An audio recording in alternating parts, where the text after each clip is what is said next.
broad-based coalition. We think such a basis is forming up more and more and in more and more areas. There are several reasons why we need reform coalitions rather than reform champions. First, only a coalition can increase the likelihood that reforms are sustained. The presence of a broad coalition makes it difficult for one subgroup, e.g. vested interests, to block the reforms. Similarly, without a broad coalition, reforms made under a strong champion can be reversed, as the country's history shows. Second, a coalition, by its very nature, must adopt a strategy that appeals to a wide segment of society, a strategy which is inclusive around a package of reforms. A coalition could balance trade-offs, generate consensus around principles, and also implement a far more wide-reaching program than a single champion. A single champion can typically only tackle reforms one at a time. And the one-at-a-time approach will generate powerful opposition from vested interests, which can drain the energy and the political capital needed for the reform. Somewhat counterintuitive then, to put the country on the straight and narrow path, but irreversible, the path of inclusive growth, a broad reform coalition that is a multi-sectoral group composed of many interests that can balance the trade-offs is necessary.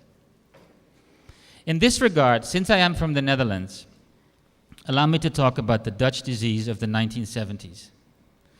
Most economists will be able to tell you what the disease was: a boom in mineral exports causing an appreciation of the exchange rate, which caused other export sectors to shed jobs massively, coupled with profligate borrowing and spending against the minerals by the government. But few economists will be able to tell you what the cure was. It was a tripartite political agreement between government, labor, and business. The tripartite body agreed to restrain inflationary government spending, safeguard the key social security systems, keep wages below those of its main competitor, Germany, and allow for more flexible labor contracts. A decade later, the Netherlands became one of the most successful economies in Europe, with one of the lowest unemployment rates. The Dutch cured themselves of the disease named after them by forming a coalition between stakeholders who had traditionally been at loggerheads with each other, but who, once they understood the cause of the disease, could form a coalition which cured it. In the Philippines, would it be difficult to convince the reform losers that they would ultimately benefit? It shouldn't be too difficult. During the Ramos administration, several industries, notably the telecoms and airlines industries, were opened up to competition. The economic growth and job creation that followed these liberalizations demonstrated the economic potential that the monopolies had long suppressed. Now, in 2010, there were over 80 million mobile phone subscribers and over 20 million internet users. We estimate that 5 million new jobs were created by these reforms, including 800,000 jobs in the business process outsourcing industry. Access to the internet has helped build stronger demand for good governance and has helped improve disaster risk management, as citizens share information about flooding. Travel costs have gone down by 50%. 20 million Filipinos are now flying, up from less than 5 million 2 decades ago. But perhaps most importantly for those who defended their vested interests in the run-up to the liberalizations, after the reforms, the economic pie in their sectors grew rapidly, making the incumbents wealthier than ever. This Philippine experience should make it possible for those who think that their short-term interests will be affected to nonetheless support a coalition for a far-reaching reform package. In the end, the country and they will be better off. Let me give you an example of a package of reforms which might be able to generate consensus. It is a tough one, as it involves rice policy. Let me start by saying that I see no reason why the country should not and could not be self-sufficient in rice. In the interest of full disclosure, I have a PhD in agriculture economics from the University of Wisconsin and graduated as an agriculture engineer from the Agriculture University of the Netherlands. I believe the country can be self-sufficient in rice.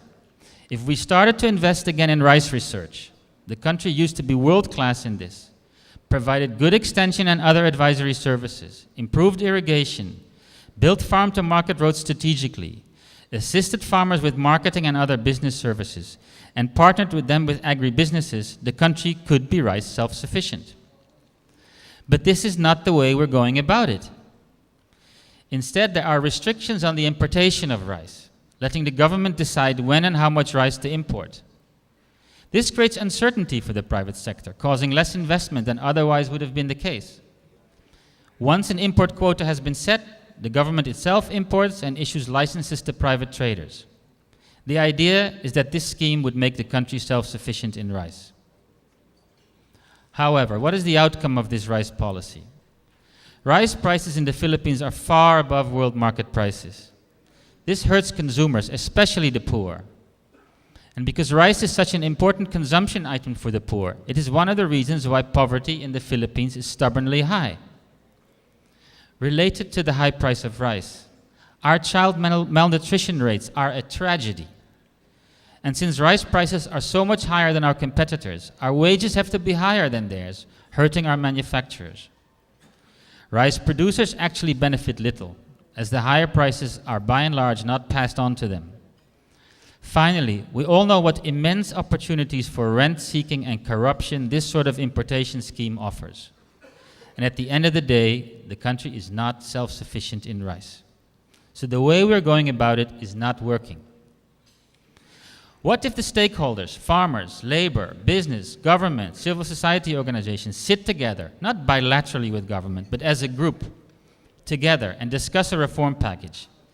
Imagine that the government liberalizes rice importation and replaces it with a tariff. At the same time, it would prioritize the agricultural and rural infrastructure programs I just mentioned, so that food prices can go down without farmers' profits falling. Falling rice prices would benefit labor and would moderate their wage increase demands.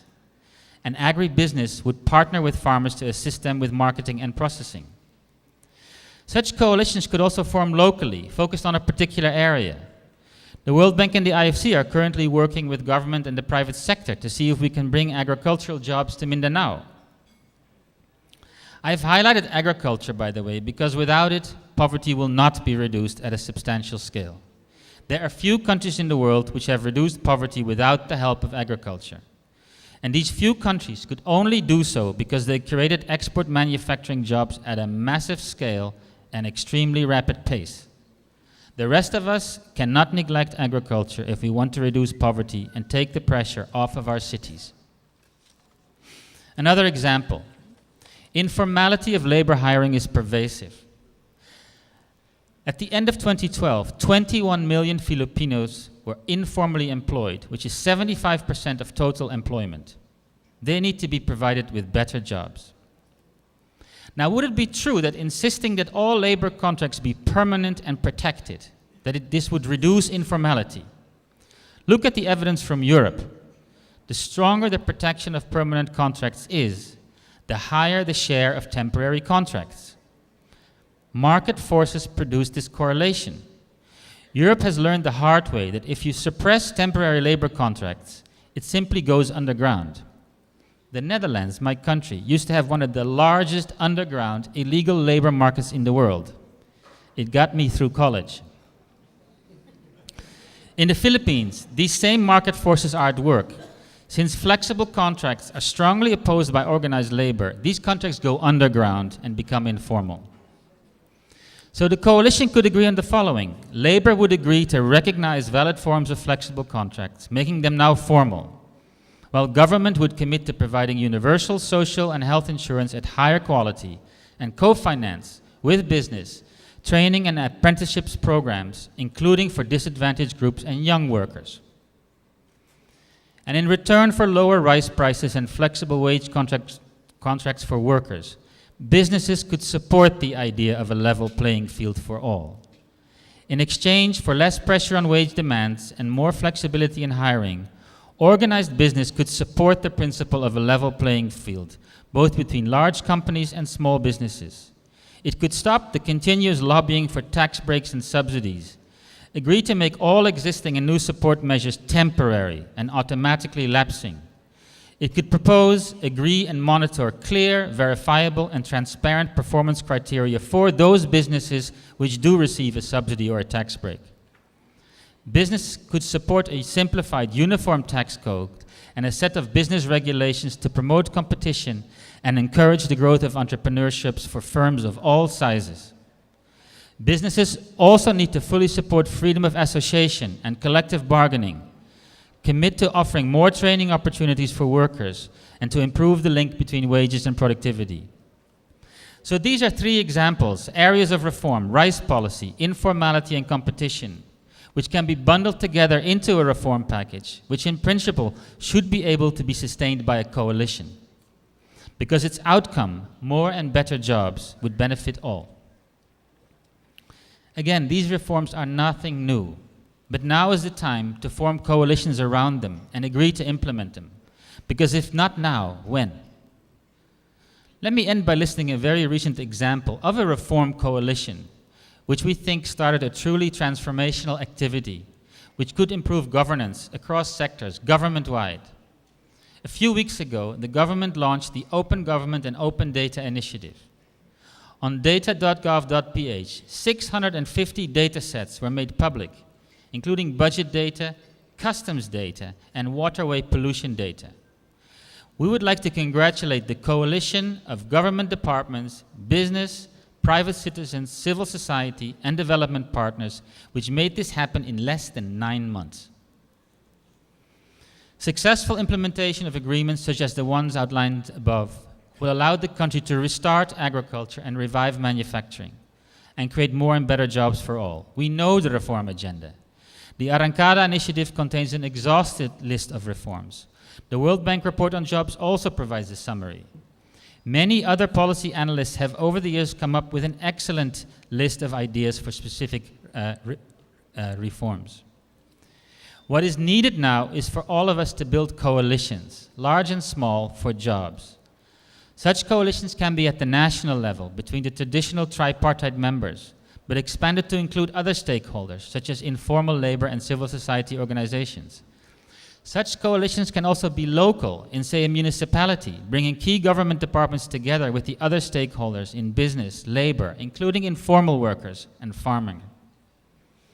Let us engage in a practical dialogue and partnership and agree on an agenda on job creation for all Filipinos, because we need to seize this opportunity together and address the crisis facing us. There are 856 days left. Thank you very much.